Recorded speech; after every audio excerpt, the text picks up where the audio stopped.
So a friend of mine and I had actually gotten the idea to reconstruct the Duel of the Fates scene, but in LEGO, if it were designed as a playset in the year of 2025. So there's a huge shout out to him. Go check out his channel. He has done amazing comic dubs and other really cool Star Wars content that I think you'll enjoy.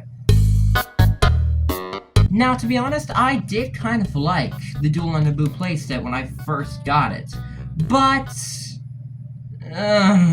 over the years I have noticed that it doesn't hold up anymore. So, how would I fix that? Well, you might think, bigger! Because, well, bigger is better, right? It takes a lot of work to get an old LEGO set to a standard that fits in 2025, when this was from a decade prior. So right off the bat, I'm noticing a few things. What is this? LEGO probably did it because the structure needs support, right? Well, absolutely, we can all agree on that. But what is it? Because I am going back 2 photos from the film, and the resemblance is just not there.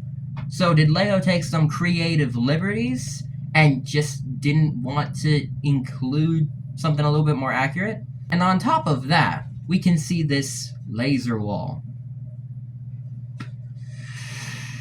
When you go back to the film, you can see that the wall is quite literally a wall. It's not a bunch of blades that are trying to come together but can't. So now we're gonna move over to the pit, which is pitiful. First of all, in the film, it is a perfectly round circle. So where did they decide? Yes, it's completely rectangle over here, and it's completely square over here. Do your research! And we also have this flipping feature.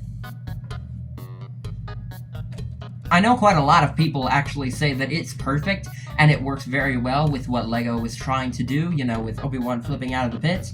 But here's the thing. That's not the iconic scene.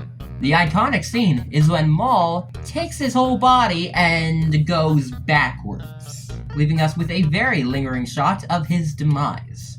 So why didn't LEGO adapt that? Well, it's because I don't know. And lastly, just the overall scale is horrendous. Look at this shot from the very end of Duel of the Fates. And now here's the set. What? As you can see, I am now attaching the new laser walls, which I feel like look way, way better. The feature is meant to work almost exactly like the Death Star 2 Final Duel playset, with these sliding doors. The overall structure is coming together quite well, and I'm very pleased with it. I'm especially fond of these little hinges over here, because for whatever reason, the official playset didn't do that. Your guess is as good as mine. The scale is so much better. It looks like it came straight out of the film. So I sent the design off to one of my closest friends just to see what his reaction will be.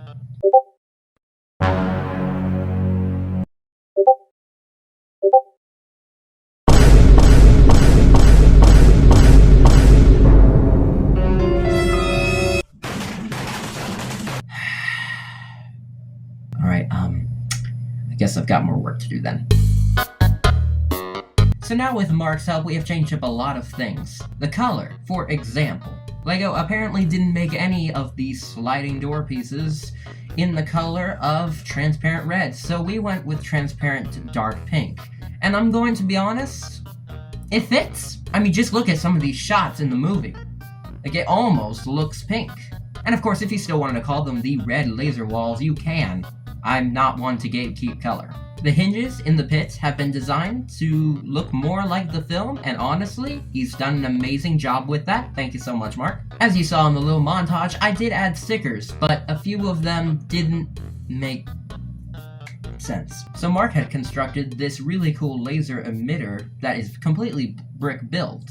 And I have to say, it looks way better. I've also removed stickers from these walls and have them completely brick built. We did add stickers elsewhere, as you can see here. And lastly, Mark had this genius idea to add the ring around the pit that is present in the movie, but not in the official playset. And it looks amazing! I'm very happy with that. We have a feature where Maul can fall off and land in the pit. We have a spinning turntable, which all of the new modern Duel sets have. We have hinges that a minifigure can grab onto once they're in the pit. And lastly, we have those sliding doors that were really needed. The tilting floor and spinning turntable are now a double feature.